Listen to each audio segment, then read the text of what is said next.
ビジネスの現場では、時としてホラー映画よりも恐ろしい人間の変貌を目の当たりにすることがあります。それは当時、勤めていた会社の取引先主催のイベントに、会社の同僚と共に訪れた際の出来事です。そこには僕たちとも面識のある取引先の社員がいました。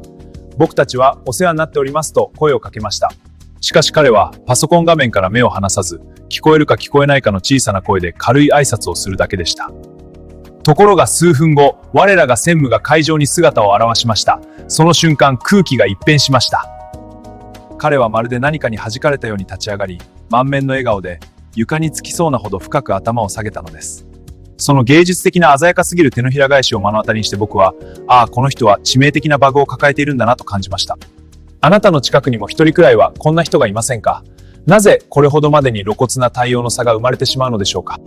それは彼にとって目の前の僕たちは敬意を払う対象ではなかったんです。その人が自分にとって利益をもたらす人間かどうか、相手をリソースとして判定しているからです。彼は俺って根渡り上手だからと効率的に根渡りをしているつもりかもしれません。中にはそんな彼の姿を見てすごいなぁと思う人もいるかもしれません。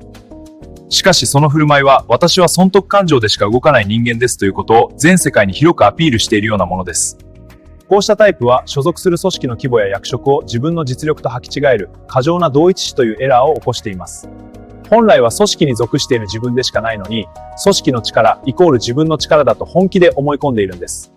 自分自身のスキルや人格に芯がないからこそ、ブランドという鎧を着込んでいないと怖くて戦えないのです。鎧を脱いだ生身の自分を直視するのが怖いため、ますますマウントに必死になり、システムはさらに歪んでいきます。世渡り上手に見える彼らが最終的に評価を落とすのには論理的な理由があります。まず、情報の解像度が致命的に低いという問題があります。上の顔色ばかり伺うため、現場のリアルな問題点や部下の本音が耳に入らなくなります。そして、リスクヘッジができていないという点も大きく影響を及ぼします。専務の横で現場の担当者を軽視している時点で、ビジネスチャンスの目を自分で摘んでいます。最後に、信頼という通貨を持っていないという点です。人を動かすのは権力ではなく、信頼という名のプロトコルです。相手のスペックに応じて態度を変えるような人間に、いざという時に誰も手を貸してくれないでしょう。立ち上がって挨拶すべき相手は役職の高い人間だけではありません。仕事に関わる全ての人です。